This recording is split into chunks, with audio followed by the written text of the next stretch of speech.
Oke, selamat pagi. Assalamualaikum warahmatullahi wabarakatuh. Eh, Hari ini saya akan menyampaikan materi terkait bioreaktor dan sterilisasi. Ini sebelumnya dalam 2 slide terpisah, tapi saya pikir ini digabung saja dalam satu file, nggak apa-apa. Dan ini merupakan materi terakhir dari saya. Jadi kalau nanti materi ini selesai, kita akan melakukan ujian tengah semester ya. Jadi mungkin minggu depan atau 2 minggu lagi kita ujian. Terus setelah itu perkuliahan ini akan diisi oleh Bu Penia. Oke, jadi kenapa materi bioreaktor dan sterilisasi ini disampaikan di kuliah ini? Karena pada dasarnya kalian sudah dijelaskan ya di kuliah, di materi-materi sebelumnya, bahwa terjadinya proses fermentasi itu ada di dalam bioreaktor. Jadi kita perlu melihat bagaimana sih bioreaktor itu dikonstruksi atau bagaimana bentuk dari bioreaktor yang dipakai untuk proses fermentasi. Anda ingat ya, keberhasilan proses fermentasi itu kan ya tergantung pada bagaimana Anda menjaga kondisi di dalam bioreaktor itu tetap benar gitu ya, atau ya sesuai dengan kondisi optimum untuk terjadinya proses fermentasi. Jadi hari ini kita akan melihat desain-desain bioreaktor itu seperti apa. Dan sebetulnya nanti ada 2 bagian ya. Pertama adalah bioreaktor yang digunakan untuk proses fermentasi yang submerged, jadi yang mediumnya cair. Dan kedua nanti kita lihat bagaimana kalau fermentasinya fasa padat ya, jadi kadar airnya itu relatif sedikit. Nah ini desain bioreaktornya itu tentu akan berbeda. Dan kenapa kita belajar sterilisasi? Karena ya kalau Anda melakukan fermentasi, kemudian Anda menggunakan biokatalisnya, selnya itu adalah sel tunggal atau sel murni, ya mau tidak mau Anda harus memastikan selama proses reaksi itu tidak terjadi kontaminasi. Salah satu cara yang dilakukan untuk menjamin agar tidak terjadi kontaminasi itu adalah dengan melakukan sterilisasi. Nanti apa saja yang disterilisasi, bagaimana caranya, ini akan disampaikan. Baik, jadi secara umum ini untuk bioreaktor yang submerged dulu ya. Jadi submerged fermentation atau fermentasi fasa cair ini biasanya diselenggarakan dalam bioreaktor yang bentuknya tangki. Ya, bentuknya adalah tangki. Fungsi utama dari bioreaktor atau kita sering juga sebut dengan fermentor ini adalah untuk menyediakan lingkungan yang terkendali atau terkontrol untuk pertumbuhan mikroba. Kenapa harus terkendali ya? Kita sudah tahu jawabannya ya, agar ya proses fermentasinya berjalan dengan baik dan benar. Baik itu bagaimana? Bisa menghasilkan produk yang diinginkan. Jadi secara umum desainnya adalah tangki ya, nanti ada pengaduknya, kemudian nanti ada baffle-nya, kemudian ada tempat memasukkan inokulumnya, ada tempat memasukkan mediumnya, kemudian ada tempat untuk memasukkan udara, dan lain sebagainya. Jadi secara desain, karena bentuk tangki, yang perlu diperhatikan adalah, satu adalah volume ya tentunya. Volume itu perlu ditentukan atau dihitung. Jadi ketika nanti Anda merancang bioreaktor, karena rata-rata di pabrik bioreaktor itu ya ada yang beli, ada yang membuat. Jadi maksudnya Anda bisa bikin sendiri ya, jadi mengkonstruksi sendiri atau memang beli jadi gitu ya. Jadi nanti yang perlu ditentukan adalah volumenya. Karena dalam volume tertentu reaksinya akan berjalan. Maksudnya untuk menghasilkan produk dengan jumlah tertentu gitu ya, jumlah tertentu pada waktu tertentu, jadi kita sebutnya adalah produktivitas. Ini bisa produktivitas produknya atau produktivitas selnya, kalau misalnya produknya adalah si sel. Jadi ini menyatakan jumlah ya, jumlah produk atau jumlah sel per volume per waktu. Ya. Nah, ini biasanya kita yang tentukan. Berdasarkan apa? Berdasarkan kebutuhan. Misalnya Anda ingin memproduksi enzim, ya, enzimnya itu nanti akan digunakan untuk industri makanan, misalnya untuk industri keju gitu ya. Anda membutuhkan enzim. Industri keju itu membutuhkan enzim, terus Anda ingin bangun pabrik yang menghasilkan, yang memproduksi enzim untuk industri keju.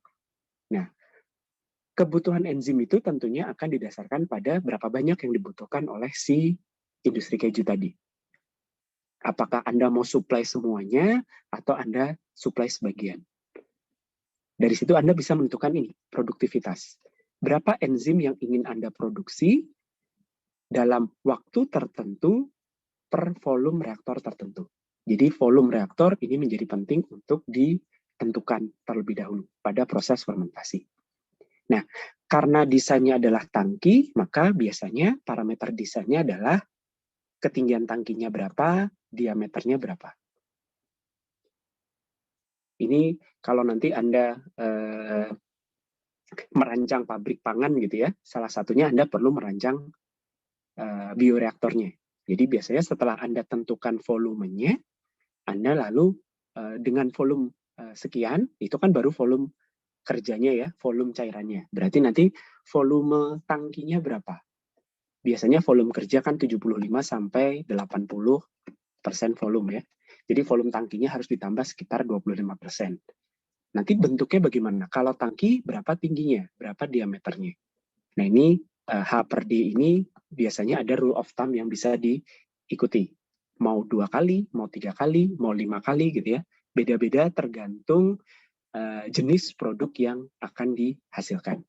Biasanya berdasarkan pengalaman, berdasarkan contoh-contoh industri yang ada ya, Anda melakukan benchmarking. Nah ini Anda bisa dapat, oh biasanya H per D-nya sekian. Jadi kalau H per D-nya sekian, Anda bisa membayangkan, oh bentuk reaktornya seperti apa. Apakah tinggi ataukah bantet gitu ya. Nah nanti kalau pakai pengaduk, berarti nanti pengaduknya jenis apa. Jenis pengaduk Anda sudah pernah dapat kuliah mekanika fluida kan ya. Jenis pengaduk itu dipilih berarti ya nanti berdasarkan viskositas mediumnya.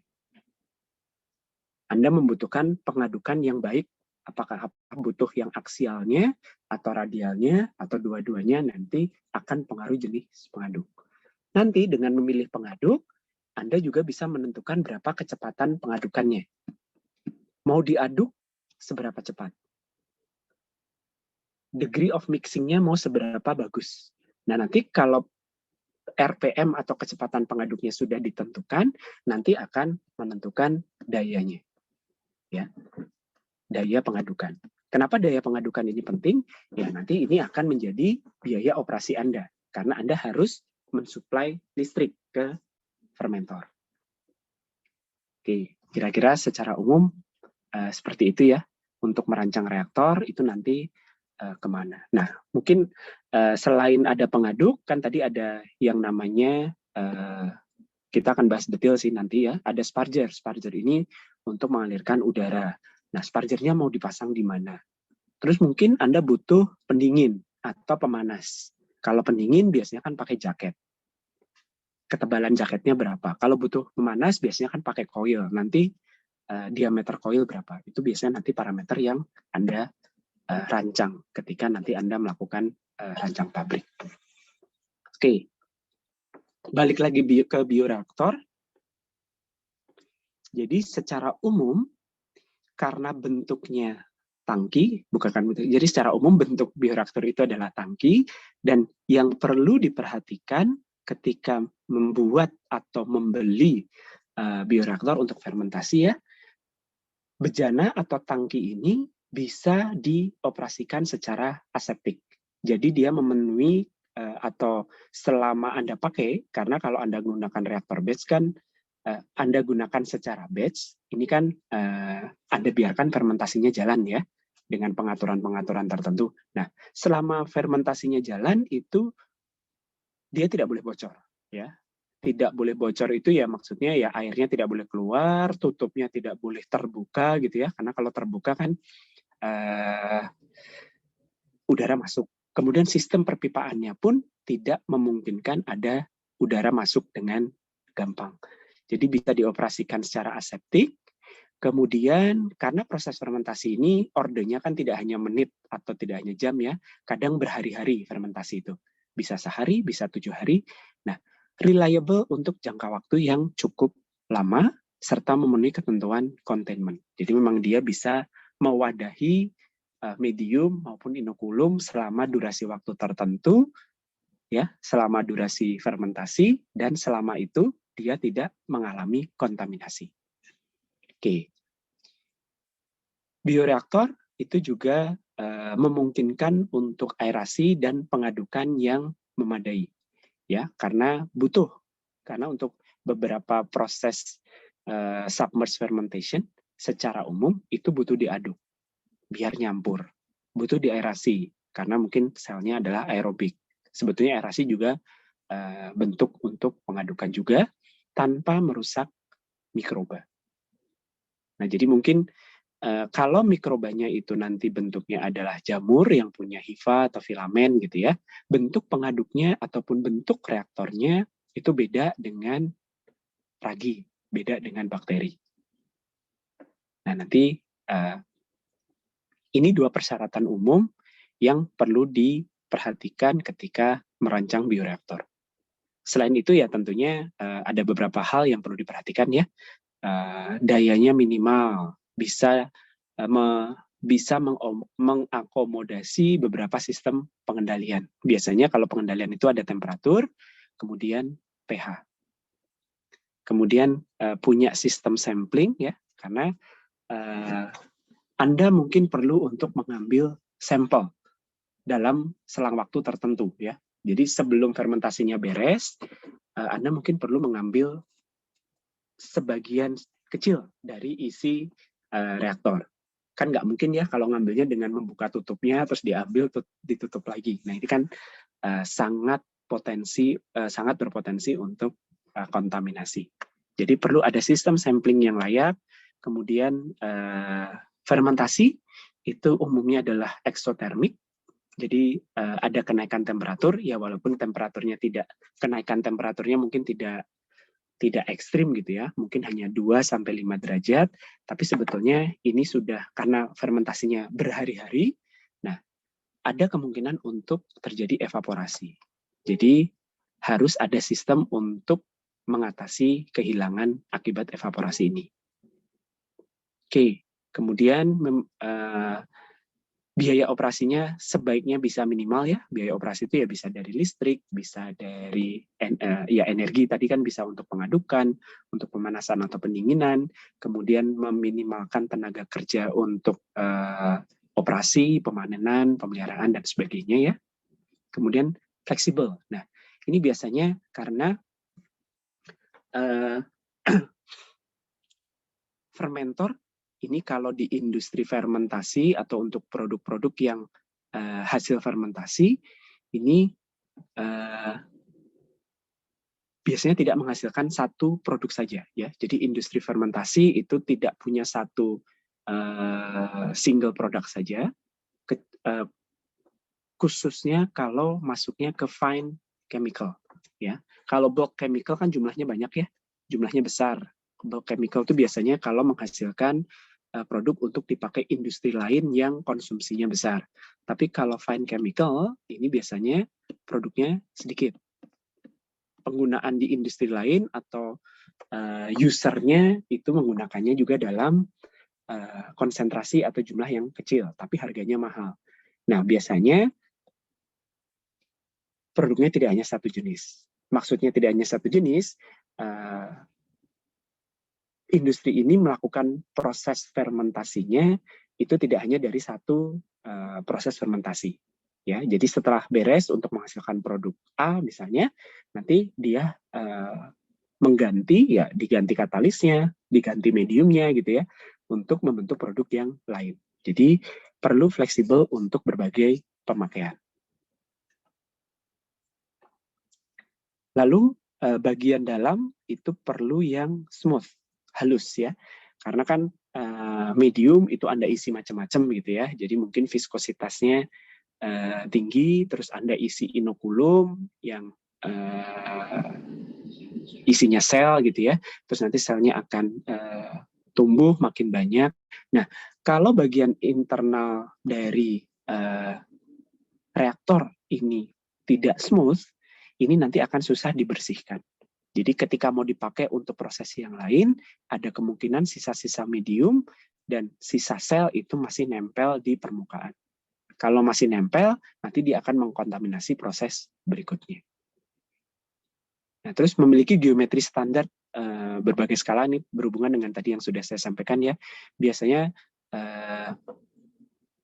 tangki itu dia punya standar ukuran. Rasio tinggi per diameternya berapa. Terus materialnya sebisa mungkin murah. Walaupun untuk bioreaktor, karena harus memenuhi banyak ketentuan ya, biasanya bioreaktor itu cukup mahal. Ya, karena bahannya mahal. Oke, ini kebaca ya. Jadi kemudian kelengkapan sistem bioreaktor, ini ya antara lain ada udara terkompresi. Udara terkompresi ini untuk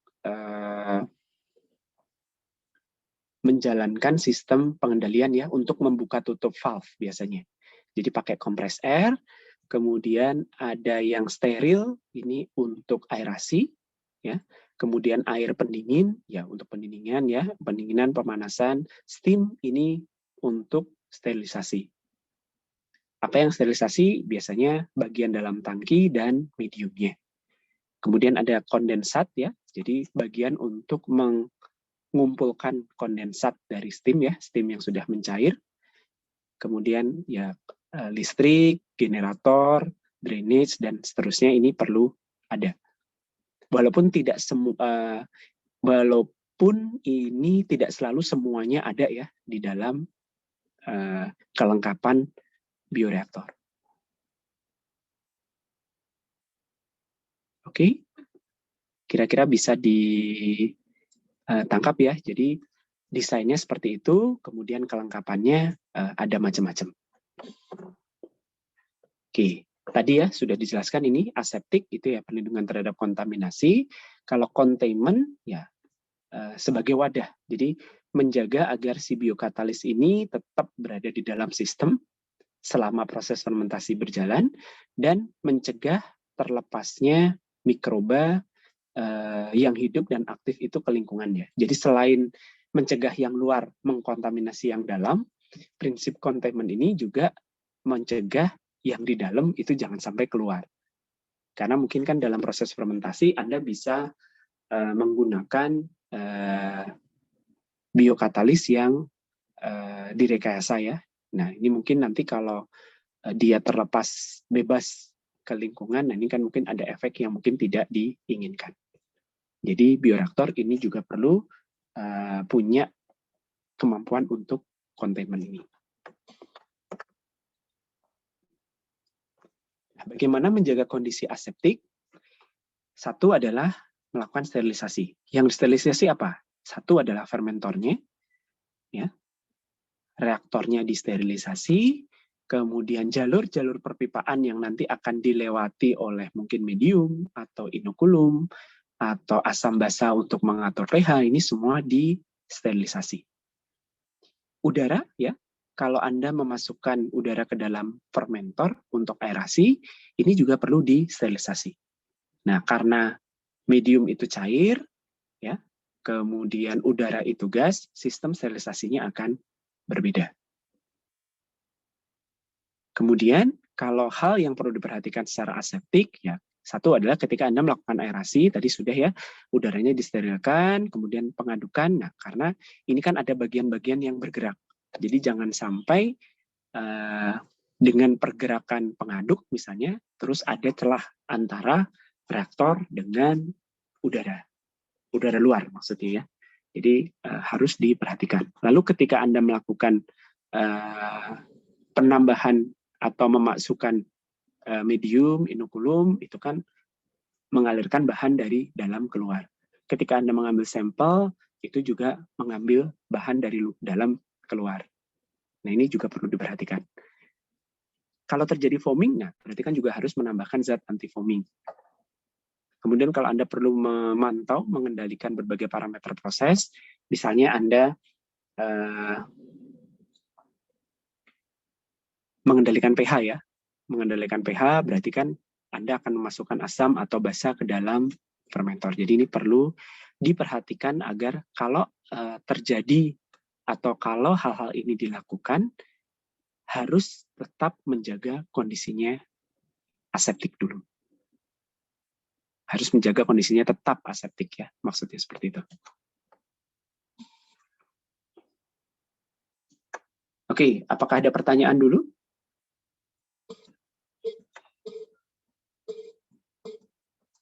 Nah, mungkin sebelum melihat detail bagian-bagian bioreaktor atau komponennya, ini ada beberapa video ya yang akan saya putar. Jadi nanti ada terkait fermentor yang besar gitu ya, fermentor yang besar, fermentor yang setengah besar, dan ada yang fermentor skala lab. Jadi Anda bisa lihat perbandingannya seperti apa.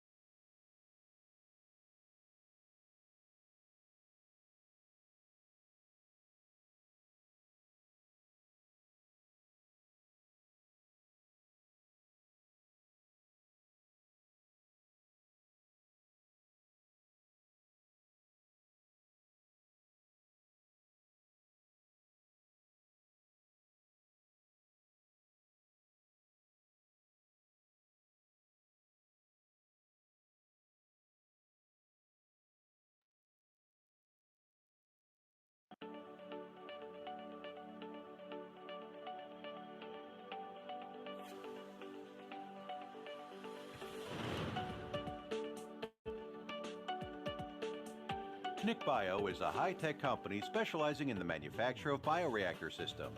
The company's headquarters is located in Shanghai. In Jiangsu Province, there are 2 subsidiaries. The company has built a modern scientific research and manufacturing base integrating pressure vessel design and manufacture, pipeline process design and manufacturing, electric control integration, and software development. It can provide various types of laboratories, pilot scale and industrial fermentation workshops, and corresponding fermentation process control systems, as well as turnkey projects. The bioreactor systems are widely used in biopharmaceuticals, organic acids, health foods, vaccines, enzyme preparations, biological feeds, biological pesticides, biological fertilizers, etc. Our company's fully automatic 3-stage fermentation system is made up of 10-liter seed tanks, 100-liter secondary seed tanks, and 1,000-liter fermenter with a corresponding pipe valve system, operating platform, and electrical control components. The inoculation amount is 10%.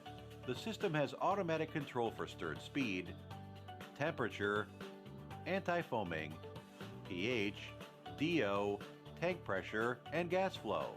The system also has flame-free protection, as well as feeding, sampling, and transferring seed system. The risk of contamination caused by traditional inoculation sampling and other operations is eliminated to the maximum extent possible. The system is equipped with a lid automatic lifting function, and the electric gear push rod is equipped with safety wires for increased protection and improves the safety of personnel during operation. The automatic fermentation system has 3 independent stages. This enables it to meet the requirements of small tests and large batches. The sterilization, cooling, and temperature control operations in the fermentation process are independent of each other. Features include 1. Lid with electric lifting system, abandoning the traditional pneumatic lifting device, using the electric gear push rod as the lifting mechanism. With safety wires for protection, the operator can safely operate the equipment. The cover can be opened for impeller replacement and gradual adjustment. 2. No flame protection inoculation. It abandons the traditional method of using the flame burning peak to burn the inoculation port to quickly inoculate or insert the needle. It uses a no flame protection method to carry out the inoculation. After the bacteria seed, feed liquid and feeding components are sterilized off-site, the feeding port and the peristaltic pump are docked, The in-situ steam disinfected the connection port, then the bacteria seed is pumped into the seed tank by the feeding peristaltic pump. This is a more safe and reliable means that eliminates the traditional method of relying on artificial experience, and there is no risk of contamination. 3. No flame protection sampling. As with a non-flame protected feeding method, the sampling bottle and the sampling component are sterilized off-site, then the sampling port and online sterilization port are docked. After the sterilization is completed, the corresponding valve is opened for online aseptic sampling. This method is safe and reliable, and there is no risk of contamination. 4. Sterile transferring bacteria seed. The transferring pipeline is independent of the seeding tank and the liquid receiving tank, and can be SIP and CIP independently. The online SIP can be carried out on the transferring pipeline before the bacteria seed needs to be transferred. After the sterilization is completed, the corresponding valve is opened, and the bacteria will be transferred by the pressure difference. 5. Zero dead angle interface. The tank body adopts a sanitary grade non-dead angle NA interface, easy to clean and sterilize. 6. Device configuration. A. The tank body is made of imported stainless steel SUS 316L, and the inside and outside of the tank are mirror polished. There is no dead angle in the tank, and adopt the inside sight glass with a large viewing range. The lid is equipped with a light mirror of 12-volt safety light, feeding interface, bubble level and liquid level interface, flame inoculating port, exhaust condenser, stirring interface. B. Stirring system. It adopts top of the tank equipped mechanical sealing system, imported machine seal, stainless steel SUS 316L mixing paddle, anti-foaming paddle, AC gear motor and frequency converter combination. Stepless speed regulation ensures that the motor can run and shift smoothly between high and low speeds. C. Air control. Automatic control with thermal mass flow meter, or manual control, the rotometer shows. The imported filter filters the air. D. Temperature control. Jacket water is heated by electricity. It adopts imported PT100 electrode to test temperature for both tank inside and the jacket. The PID automatically controls electric heating and cooling water. E. Foam control. The automatic PID sets the peristaltic pump switch control and automatically adds defoamer. F. Feeding control.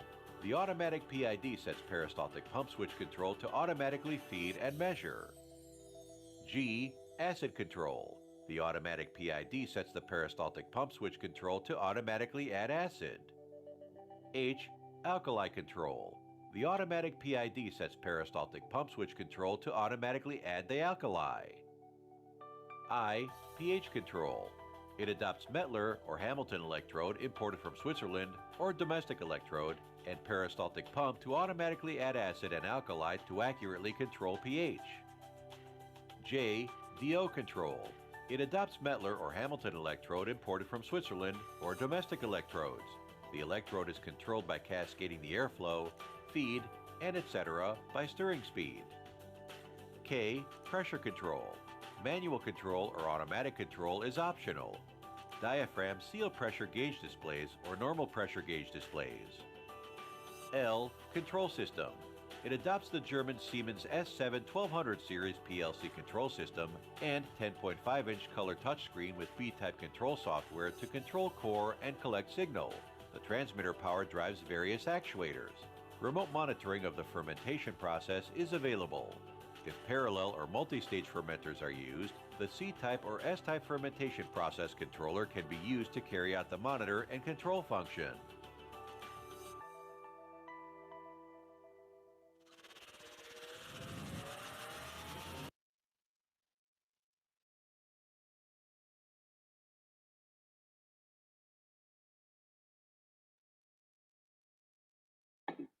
Oke, sebentar.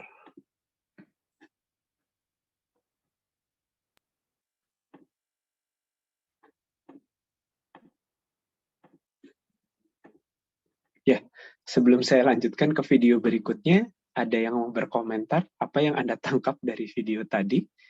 Informasi apa saja yang Anda tangkap dari video tadi?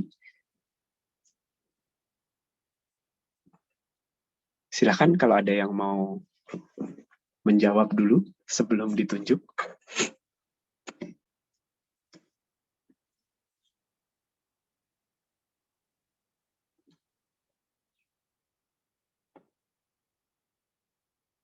Halo, ini nggak ada yang bersuara?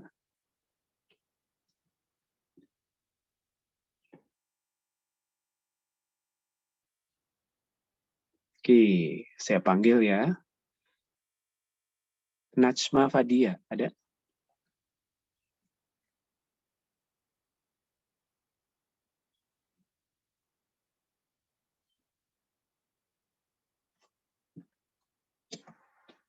Halo? Ini suara saya kedengaran?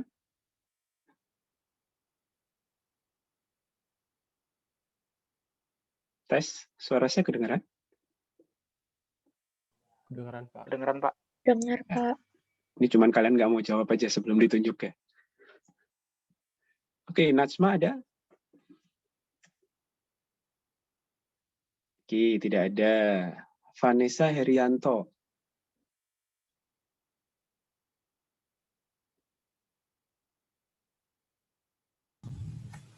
Iya, Pak. Ya. Apa yang Anda, informasi apa yang Anda tangkap dari video tadi? PID ya, Pak.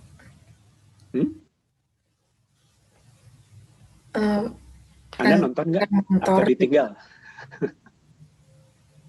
Ya, gimana?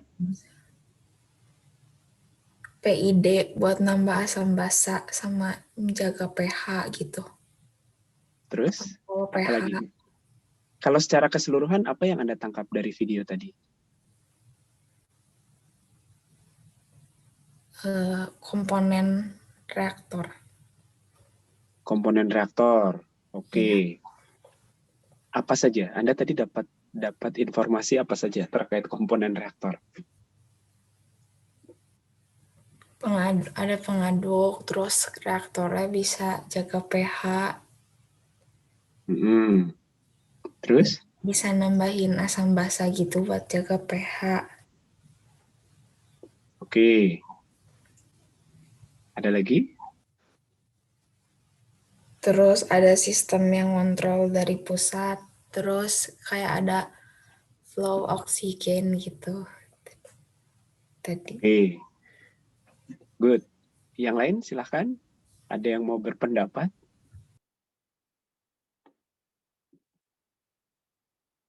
Nikolaus Endi ada?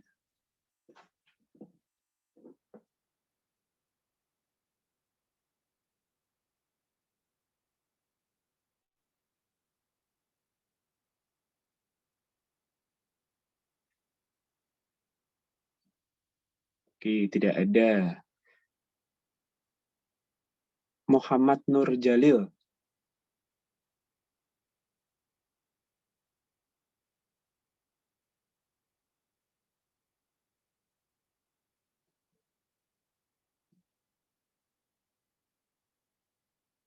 Halo? Tidak ada juga. Ini pada kemana ya? Ditinggal berarti ini kuliahnya. Maria Evelyn?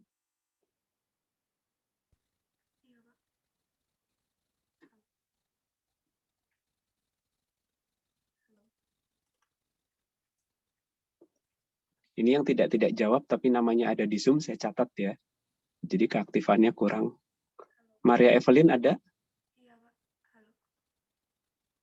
Pak, maaf Pak, kayaknya Maria Evelyn mic-nya agak bermasalah Pak. Tadi dia ngontek saya minta tolong kasih tahu Bapak. Oke. Bisa jawab lewat chat padahal ya. Kamila Reza ada? Iya, Pak. Ya. Apa yang Anda tangkap dari video tadi? Kalau tadi itu ada bagian-bagian dari reaktornya gitu ya, Pak, yang ada apa sih tidak terjadi kontaminasi gitu. Biar tidak terjadi kontaminasi, apa yang terjadi tadi? Atau apa yang diatur? Flame bukan Pak, apinya gitu. Ada film di mana? Apa ya tadi? Ada, Anda menonton video yang sama atau berbeda? iya Pak. Ada apa sih itu yang apa tadi? Peristaltik. Itu bukan Pak. Peristaltik di mana?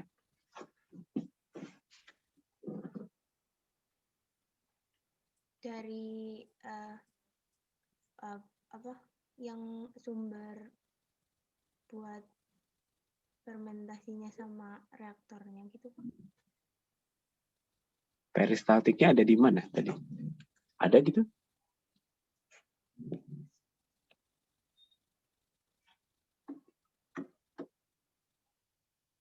Oke, yang lain ada yang mau berpendapat?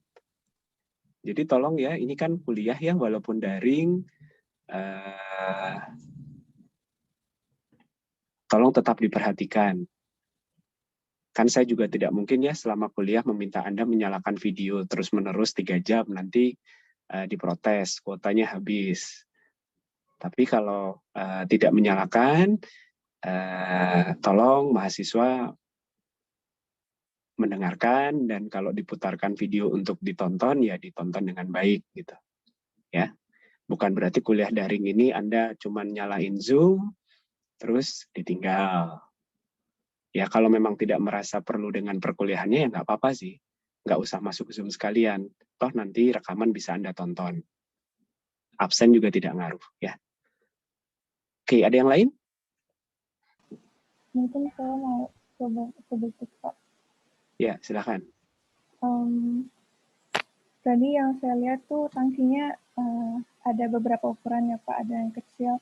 Saya lupa tepatnya berapa, tapi saya ingat ada 100, ada 1000 gitu. Jadi ada 3 ukuran gitu dari tangkinya.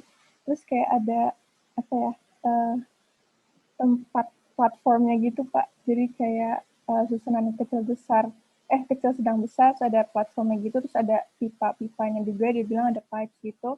Terus sambungin terpusat kayak electronically connected or something, jadi kayak terpusat gitu nanti data-datanya.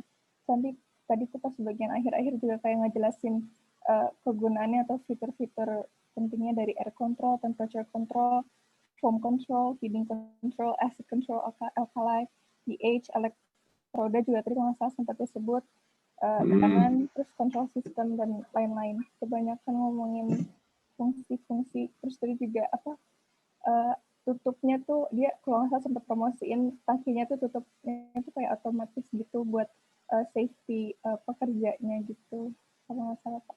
Itu sih mungkin yang overall saya dengar. Oke, good. Jadi tadi sebetulnya kalau kalian lihat kan ditampilkan ya di awal penampakan reaktor secara globalnya. Itu tadi Anda lihat ya, besar. Ya mungkin di gambar ini, sebentar. Saya agak lewat sedikit. Nah, mungkin jauh lebih kompleks dari yang ini ya. Kalau yang tadi ada platformnya, kemudian ada kelengkapannya, tidak hanya tangki, pipa-pipanya juga banyak gitu ya. Terus bahannya tadi ada yang sempat menangkap bahan dari si reaktor tadi menggunakan apa? Materialnya? Stainless steel ya Pak? Ya, stainless steel.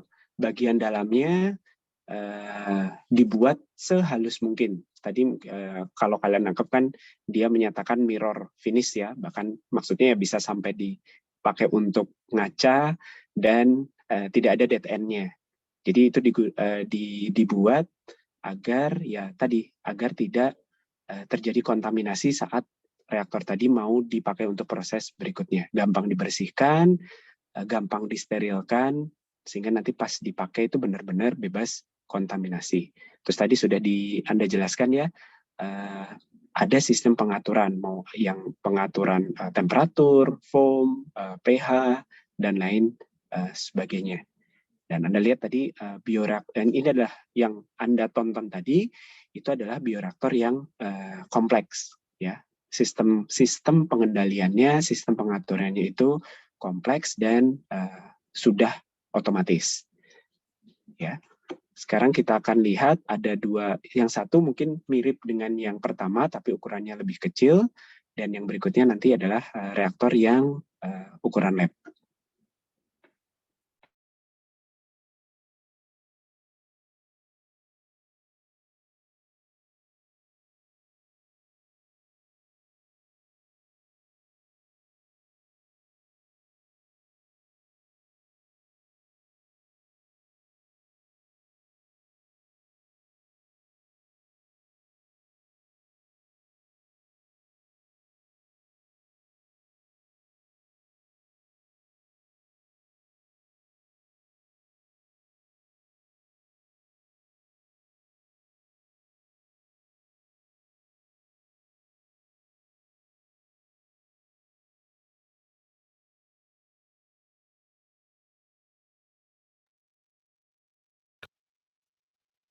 Introducing the Thermoscientific Hyperforma Single-Use Fermenter, or SUF, the first single-use system specifically engineered for microbial fermentation.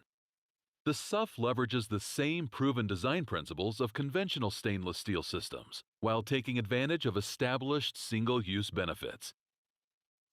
The single-use fermenter has been specifically engineered to meet the vigorous requirements of microbial culture applications. Some of the key features include 3:1 height to diameter ratio with a 5:1 turndown ratio, clearly visible volume marker labels, and a vertical window into the bioprocess container. This container is also known as the BPC. An efficient cable management system that organizes BPC tubing to help reduce clutter. A dedicated tool holder positioned next to the motor mount to keep required tools accessible for drive shaft insertion. Loading of the BPC into the SUF is simple and quick because the SUF was designed with an easy-to-use, unobstructed door. Top hanging tabs are provided to support and correctly align the BPC with the motor. A movable slide top-mounted motor makes it easy to connect to the BPC. A hub bearing assembly provides a sterile mechanical coupling between the motor and the BPC. The stainless steel shaft utilizes direct drive mixing for increased power to input volume. An innovative foam sensor uses conductivity to alert your control system, offering automated control of anti-foam addition. A proprietary exhaust management system enables high gas flow requirements to prevent back pressure and helps minimize the risk of bag failure. Both exhaust systems provide superior performance at 2 vessel volumes per minute. The 30-liter SUF accomplishes this by using a 1-inch exhaust port attached to a high-flow filter bag that can be configured with up to 2 filters. The 300-liter SUF accomplishes this by using a 3-inch exhaust port attached to a high-flow filter bag that can be configured with up to 4 filters. The powerful AC motor supports mixing rates ranging from 35 to 600 RPM, depending on the size of the fermenter vessel. Powerful mixing comes from a top-driven vertical impeller assembly utilizing multiple Rushton impellers and baffles. During the operation of the SUF, 4 exterior baffles prevent liquid vortexing, and the vessel jacket supports advanced temperature control through the side and bottom jacketed vessel. The SUF has 5:1 turndown ratio. Therefore, the 300-liter vessel can be operated with as little as 60 liters and up to 300 liters. The minimum media fill for the 30-liter vessel is 6 liters. During operation, the jacketed vessel heats up to the desired temperature. The combination of the 3 Rushton impellers and the 4 external baffles guarantees a uniform mixture and meets the high mass transfer demands of microbial culture. Microbial fermentation has unique requirements, such as powerful agitation and efficient cooling. The drilled hole sparger technology working with the Rushton impellers and baffles helps meet the high KLA requirements for fermentation. The drilled hole sparger pores are a specific size and quantity, tailored for linear scalability to meet your oxygen transfer rate criteria when scaling from 6 to 300 liters. During operation, The exhaust system enables the correct KLA values required for microbial fermentation to be achieved. The exhaust system is available with an optional condenser plate to minimize evaporative losses. It also prevents filter fouling caused by generated particulates and wetting of the filter cartridge. The foam sensor will alert the operator in case of excessive foaming. pH and dissolved oxygen probes are included in either single-use or traditional reusable format. Reusable probes are inserted using an autoclavable probe assembly, and the single-use sensors are pre-sterilized using gamma irradiation in the disposable reactor, providing a closed system that is ready to use. Hanging clips hold the probes at the correct angle and position during operation. Temperature well and sample port are conveniently combined into a single port and located below the probe belt. Whether you're developing a new process or seeking to improve existing processes, the Thermo Scientific High-Performa Single-Use Fermenter is the best choice for scalable fermentation applications.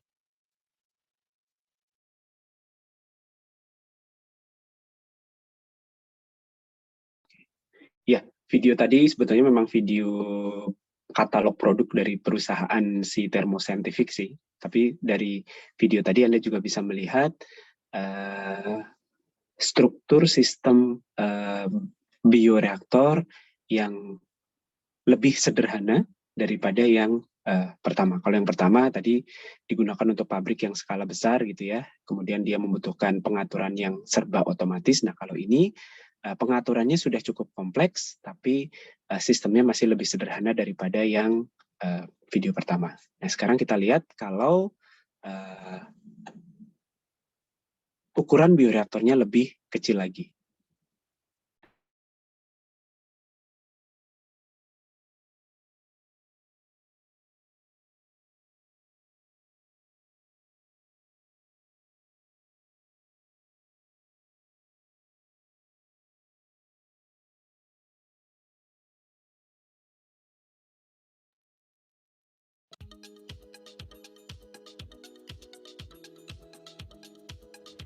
This video will show the operators how to set up a New Brunswick BioFlow 310 fermenter. First, install the sparge line, the tri-port liquid addition assembly, and the harvest line in the head plate.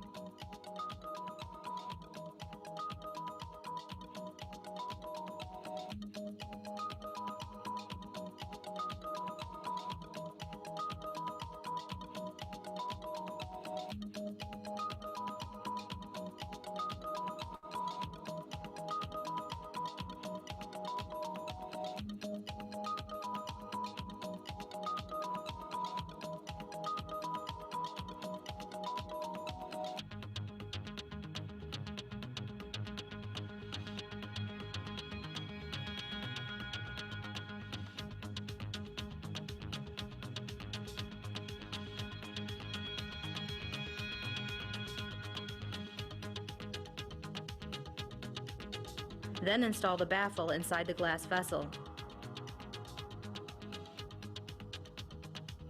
Carefully install the vessel head plate and secure the top metal ring with threaded screws.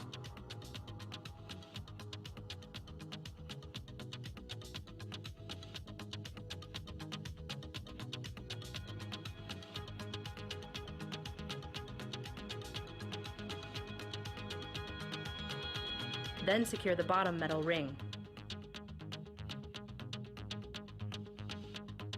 Add media to your vessel. Make sure the media is at a level where the pH and DO sensor tips are submerged in the solution.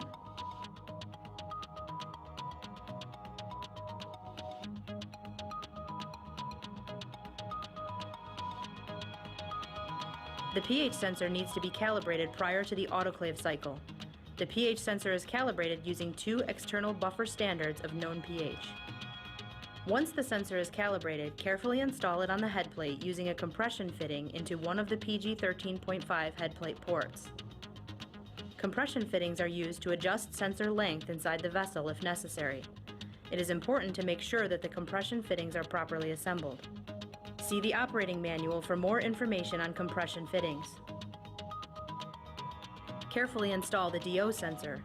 the DO sensor. Cover both the pH and DO sensors with protective caps to protect them from the autoclave cycle.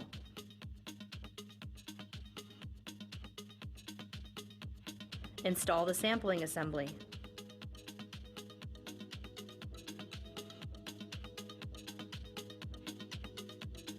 Install the exhaust condenser.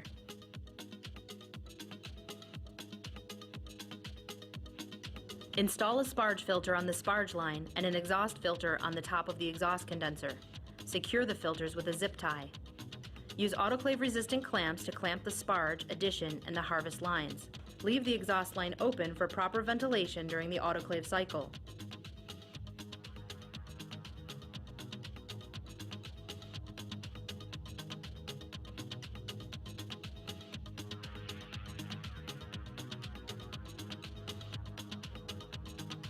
Loosen the sample bottle about 1/2 turn.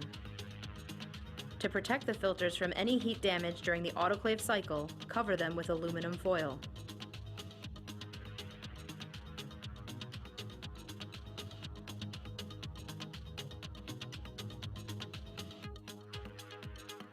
Place a cap on the bearing housing to protect it from any potential damage during the autoclave cycle.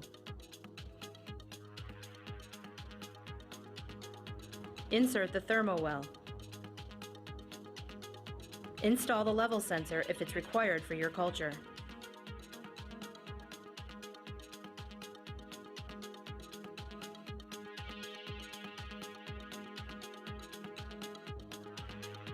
This concludes our demonstration on how to set up a New Brunswick BioFlow 310 fermenter.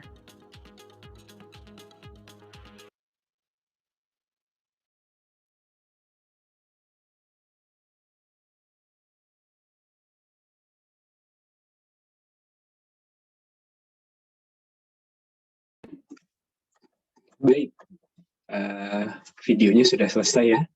Jadi Anda lihat, mungkin ke sini dulu. Oke, dari 3 video tadi Anda bisa mendapatkan gambaran ya.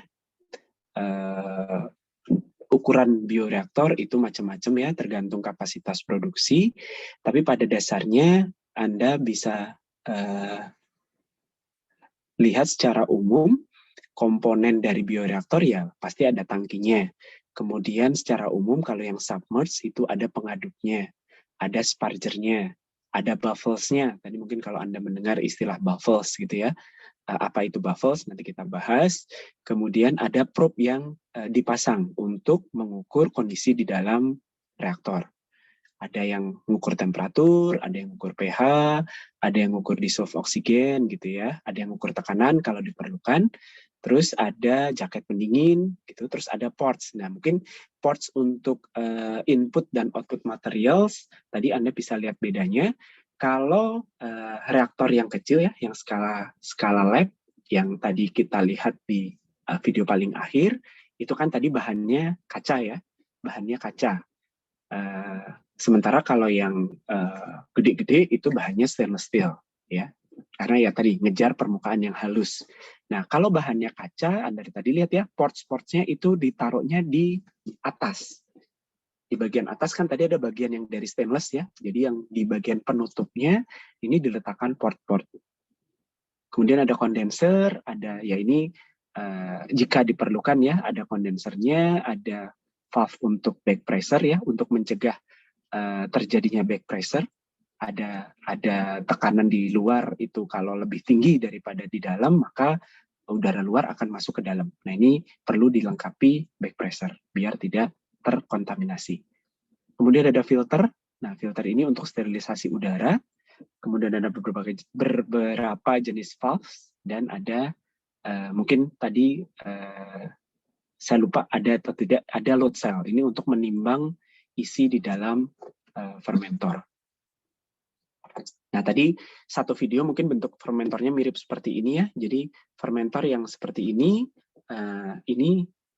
apa? Ini kondenser ya. Kalau Anda lihat ini kondenser, kemudian ya pengaduknya itu ada di dalam, kemudian ports-portsnya, nah ini ada di pinggir-pinggirnya ya. Kalau bentuknya kaca tadi ada di atas, kalau ini portsnya ya karena dia stainless ya, konstruksinya dari stainless, itu ada di pinggir-pinggirnya. Ada pompa, ya, pompa. Kemudian untuk menggerak, ada motornya. Nah, ini untuk menggerakkan pengaduk. Nah, ini adalah sistem pengendaliannya.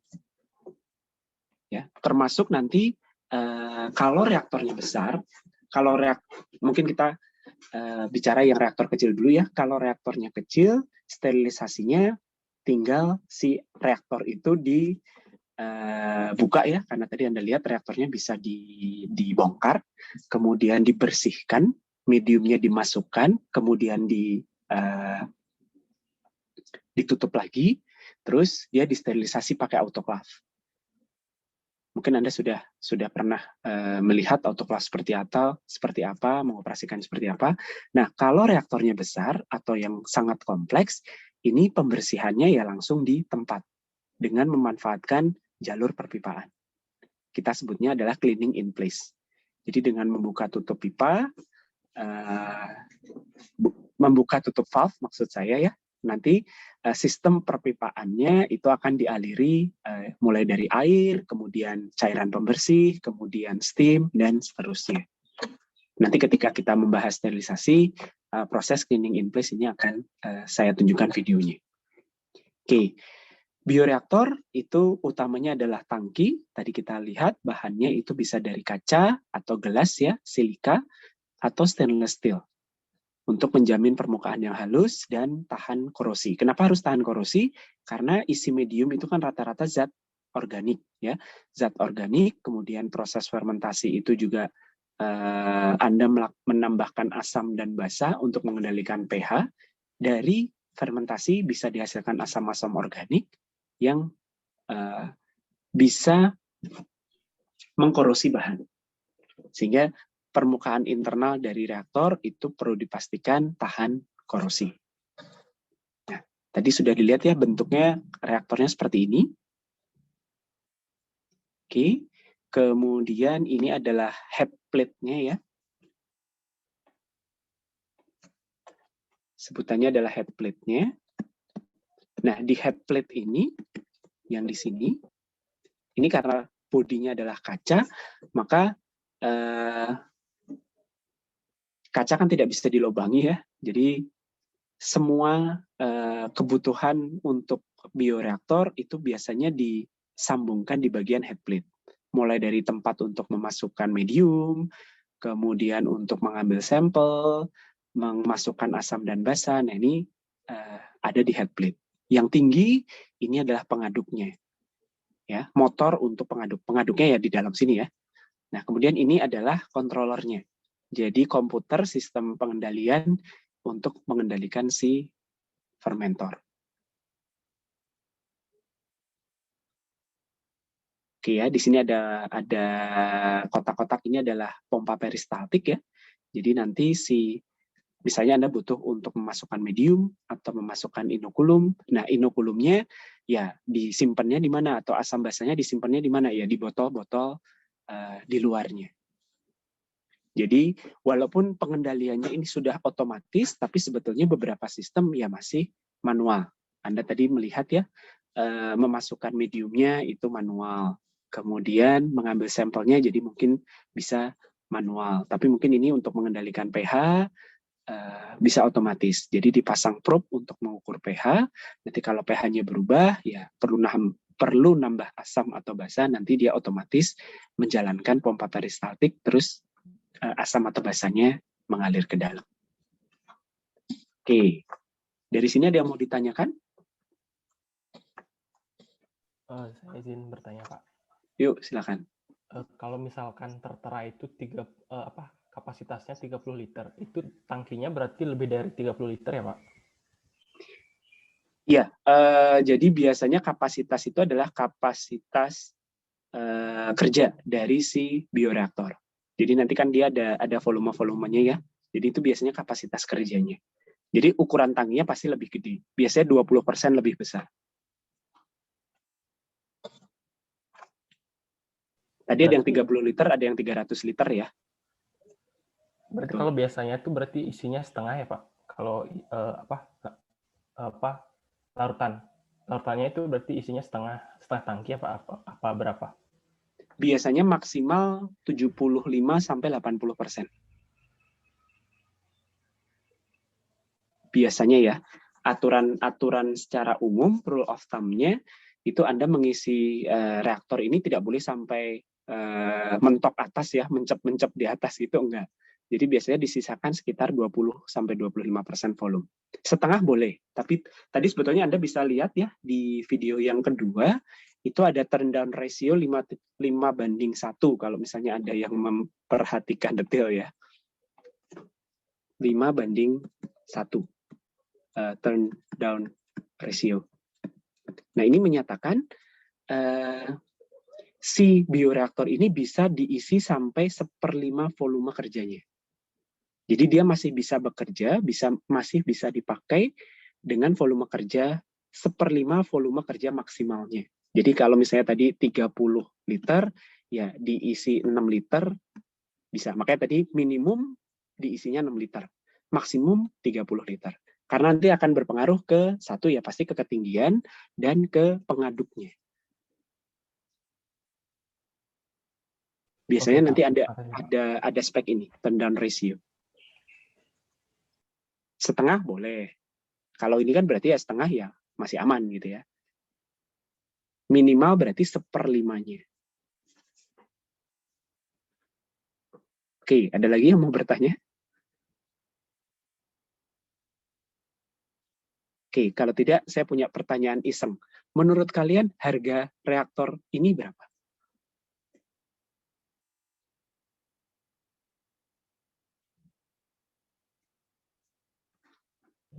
Belasan juta, Pak.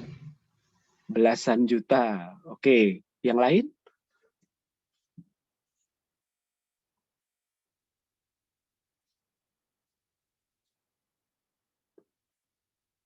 20-30, Pak. 20-30 juta. Oke, yang lain? Oh, Jalil udah ada suaranya sekarang. Yang lain? 5-10 juta, Pak. Yang kecil. 5-10 juta. Oke, ketahuilah ya, harga reaktor ini ya, reaktor itu ya maksudnya satu sistem keseluruhan ini, ordernya ada di 400 juta. 400 sampai 500 juta. Itu untuk reaktor dengan kapasitas sekitar 5 sampai 6 liter. Ya, jadi yang segede ini tuh biasanya kapasitasnya nggak nyampe 10 liter. Di lab mikrobiologi di TK ada, saya nggak tahu yang di JTO sudah jadi beli atau enggak. Nah, ini ordernya sekitar 500 juta. Mungkin kalau untuk lab pendidikan bisa dapat diskon. Jadi cukup mahal. Karena apa ya? Karena bahannya bahan-bahan yang mahal, kemudian sistem pengendaliannya pun cukup kompleks. Jadi kalau nanti kalian penelitian pakai ini, hati-hati makainya ya. Nah, segini aja udah ukuran segini harganya sudah ratusan juta ya. Apalagi yang besar tadi. Jadi di industri bioproses, biaya investasi tertinggi itu ada di reaktor. Ya, biaya investasi pengadaan alat ya, investasi kan berarti pembeliannya. Nah, itu adalah di reaktor. Sementara kalau biaya operasi tertinggi itu ada di pemisahannya, pemisahan pemurniannya. Itu biasanya makan biaya yang paling tinggi. Oke, itu intermezzo saja. Oke, kalau sudah yang besar-besar, bentuknya kayak gini. Ya, tadi kan sudah dilihat ya di video pertama, bahannya adalah stainless steel. Stainless steel-nya pun yang benar-benar yang jenis yang benar-benar tahan karat gitu ya. Nah, tidak hanya ini kan vertikal ya, ada juga yang fermentor yang horizontal, betul ya. Berdiri itu vertikal, mendatar horizontal ya. Ada reaktor yang horizontal. Jadi tergantung jenis produknya. Ya. Oke. Nah, tadi sudah sempat disinggung, ini adalah bagian head plate. Head plate itu bagian atas ya. Nah, kalau di fermentor kecil dipakai untuk menutup dan untuk tempat ports-nya. Kemudian yang di bawah ini adalah vessel-nya. Nah, ini adalah load cell-nya. Timbangannya. Karena kan sel itu load cell maksudnya timbangan ya. Karena di dalam itu kan ada sel mikroba dan dia tumbuh. Nah, untuk mengukur pertumbuhan biasanya repot kalau harus sampling kalau reaktornya segede ini gitu ya. Kalau yang kecil ya tinggal ngambil dari sampling port terus di gravimetri. Kalau yang ini biasanya pertumbuhan selnya itu diukur dengan timbangan otomatis. Karena kan kalau sel tumbuh densitas naik, beratnya naik. Oke. Sistem pengadukan ini adalah sistem yang penting untuk bioreaktor. Pengadukan ini satu disuplai dengan cara atau pengadukan ini dilakukan dengan cara aerasi ya. Aerasi ini selain mencukupi kebutuhan oksigen yang sifatnya aerobik atau misalnya fermentasinya itu anaerobik, biasanya dia diaerasi dengan nitrogen atau CO2. Ya. Nah, selain mencukupi kebutuhan oksigen, aerasi juga digunakan untuk pengadukan. Karena dengan membabling, kan aerasi kan sebetulnya nanti Anda akan membabling gas di dalam cairan ya. Nanti dia akan ikut mengaduk komponen-komponen yang ada di cairan. Nah, selain dengan aerasi ya tentunya dengan pengadukan, dengan impeller. Ya, dengan impeller sehingga nanti Anda akan dapatkan suspensi yang homogen di dalam fermentor. Ya, karena sel itu kan padatan. Nah, kalau tidak Anda aduk, maka dia akan mengendap di bawah. Ya, nanti kan distribusi substrat terhadap selnya menjadi tidak seimbang. Oke. Nah, tadi Anda lihat mungkin ini kelihatan nggak ya? Oke, mungkin dari sini ya, dari sini. Nah, ini adalah batang pengaduk, shaft-nya, ya. Ini shaft-nya, kemudian ini adalah impellernya. Di atasnya itu adalah motornya. Jenis impeller ya macam-macam ya. Anda buka lagi dulu kuliah mekanika fluidanya. Nah, motor itu ditempatkan di bagian atas ini. Oke. Terus ada gambar yang mungkin nggak terlalu jelas ya. Nah, motor dengan shaft itu kan motor kan di luar reaktor ya. Kemudian di sini kan shaft-nya. Jadi di sini biasanya ada bearing-nya. Bearing itu apa ya? Untuk menjaga kan dia nanti si shaft-nya kan muter ya. Jadi di sini ada bearing dan ada seal-nya untuk menjaga dia bisa muter dengan baik dan tetap tertutup gitu ya. Jadi ketika bergerak itu tidak menimbulkan celah antara reaktor dengan udara. Oke ya, jadi untuk memastikan pengaduk tetap dalam isi reaktor itu tetap dalam kondisi aseptik ketika pengaduknya jalan. Nah, kemudian ada yang namanya sparger tadi ya untuk membabling udara. Kenapa harus dibabling? Kenapa udara itu harus masuk ke dalam reaktornya dalam bentuk bubble?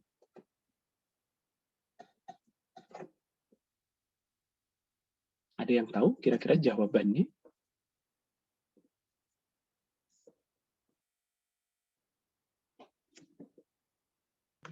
Biar dia nge-cover lebih luas permukaan gitu ya Pak ya? Oke, kenapa luas permukaannya harus luas gitu? Supaya dia makin efektif gitu Pak, supaya makin cepat aerasinya. Makin cepat aerasinya. Kurang pas. Betul, bahwa jawaban pertama betul ya. Kenapa dibuat dalam bentuk bubble? Agar dengan membuat apa bedanya ya? Misalnya ini reaktor. Terus ini udara gitu ya. Udara. Apa bedanya ketika udara ini bentuk bubble kecil-kecil dengan gelembung udara besar-besar terhadap sel atau terhadap proses fermentasi secara keseluruhan?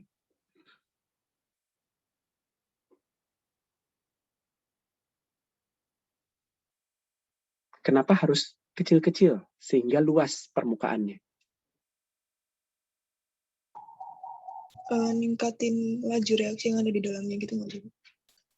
Laju reaksi kurang tepat. Bukan reaksi yang ditingkatkan, ya? Biar kemungkinan tumbukannya makin besar ya Pak, antara si sel sama udaranya. Kenapa harus bertumbukan? Biar kecampur ya Pak. Maksudnya kecampur gimana? Udah mulai mendekati itu.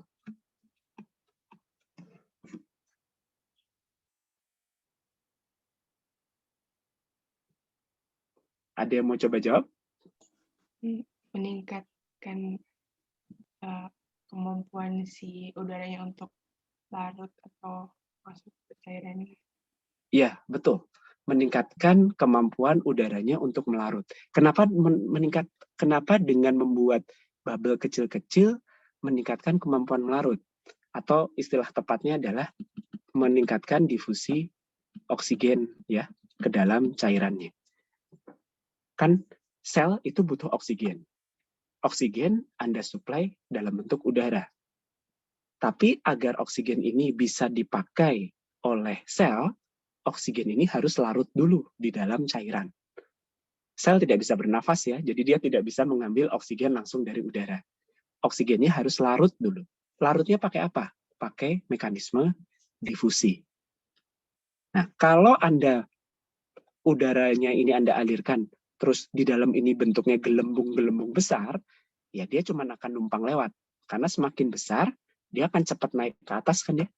Selain cepat naik ke atas, difusinya akan lambat.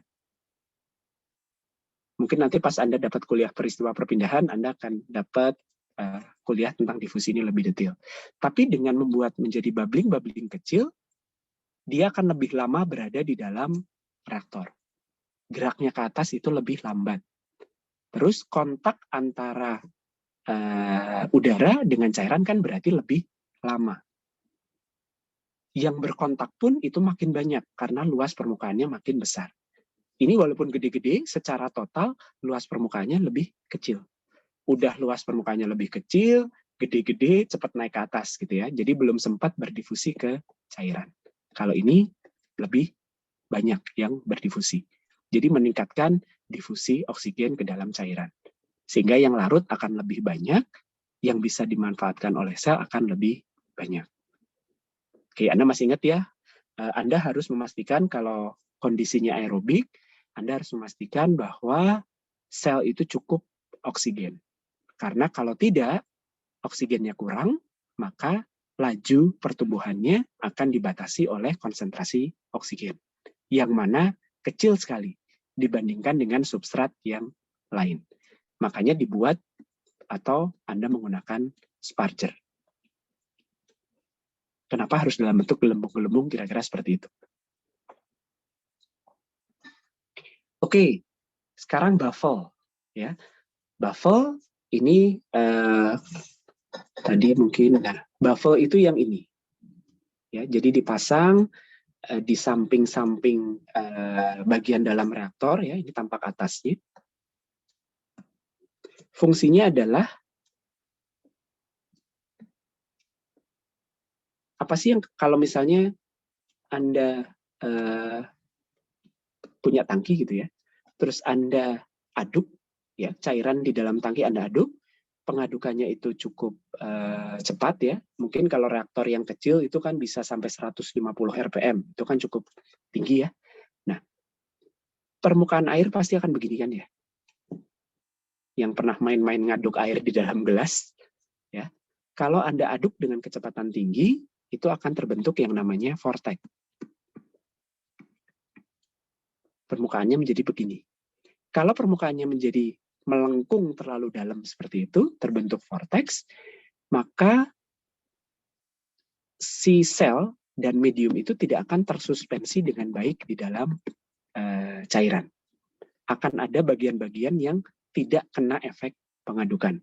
Atau kita sebutnya adalah dead zone ya. Dead zone itu adalah bagian yang tidak terkena efek pengadukan. Dia diem aja di situ. Nah, makanya dipasang baffle. Jadi baffle ini meng-counter efek vortex tadi. Jadi memastikan agar permukaan cairan di dalam, walaupun pengadukannya tinggi ya, tetap cenderung datar. Ya, walaupun tetap ada lengkungan, tapi lengkungannya, vortexnya itu tidak sesignifikan kalau tidak ada baffle. Biasanya dipasangnya 4 ya, kanan kiri, maksudnya berhadapan gitu. Itu fungsi baffle. Yang reaktor gede pun, walaupun itu tadi tidak kelihatan ya, tetap ada baffle di dalamnya. Oke, kemudian probes tadi sudah dijelaskan, probes-nya macam-macam ya, gunanya tergantung kebutuhan, nyoloknya di mana, di atas kalau kaca. Kalau yang stainless steel bisa di bodinya reaktor.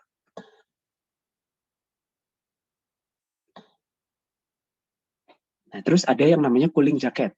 Dari namanya ketahuan ya, jaket pendingin. Ini untuk mendinginkan isi reaktor. Enggak ada animasinya ya. Oke. Isinya apa? Isinya bisa air pendingin. Air pendingin itu 10 sampai 20 derajat ya.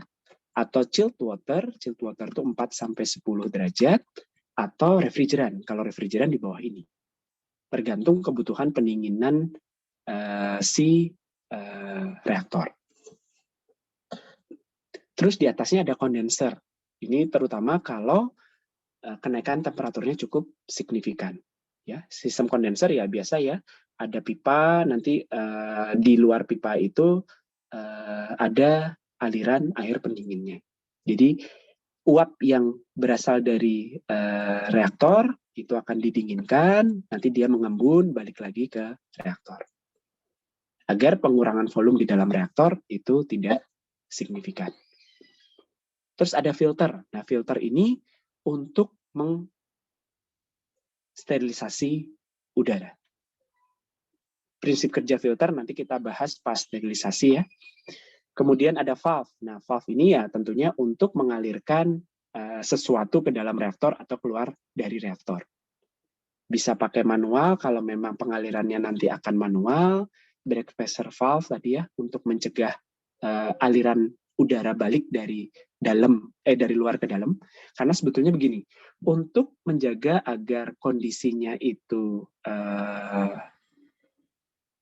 atau prinsip containment-nya itu terjadi, Anda kan mengalirkan udara ya untuk aerasi.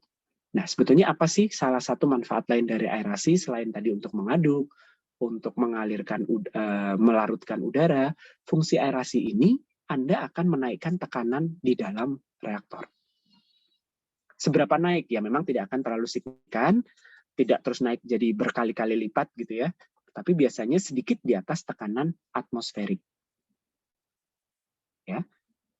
Apa yang terjadi kalau tekanannya itu di atas atmosferik? Kenapa perlu tekanannya di atas atmosferik? Ya, agar udara luar tidak mudah masuk ke dalam fermentor. Karena tadi kan Anda lihat fermentor itu kan ada penutupnya ya.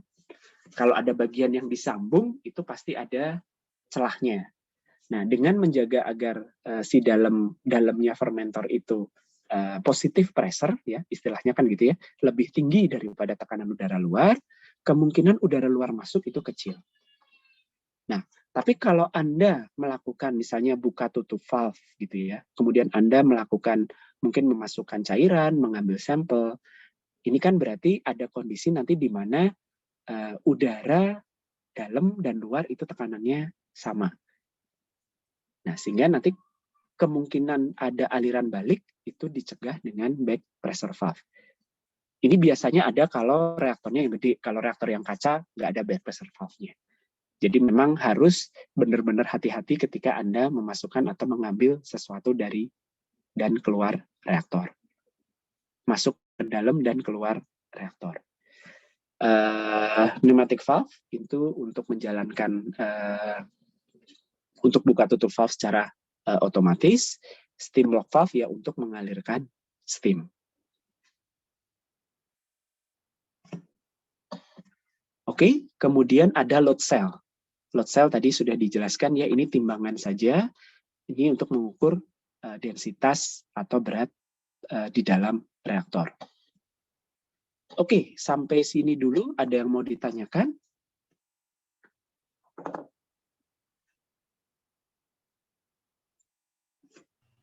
Pak, saya izin bertanya. Yuk.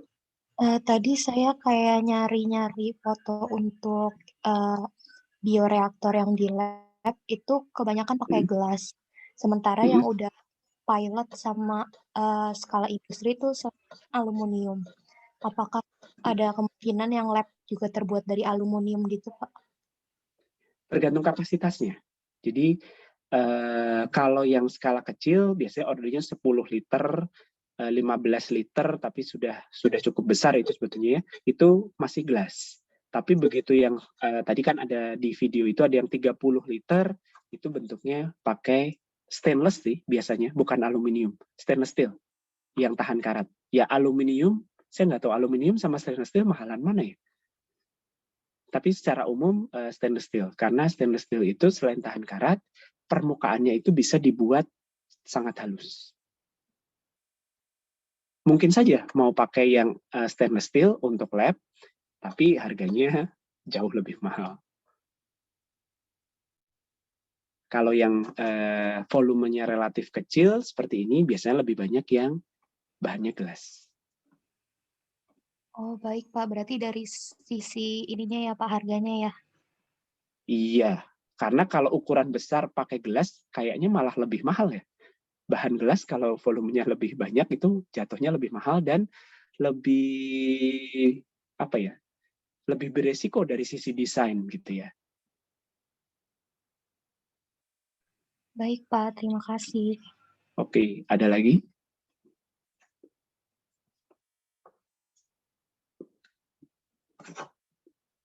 Baik, kalau tidak ada, kita break dulu ya, sampai 9.45, nanti saya lanjutkan lagi terkait reaktor untuk sistem fasa padat. Oke, silahkan beristirahat dulu.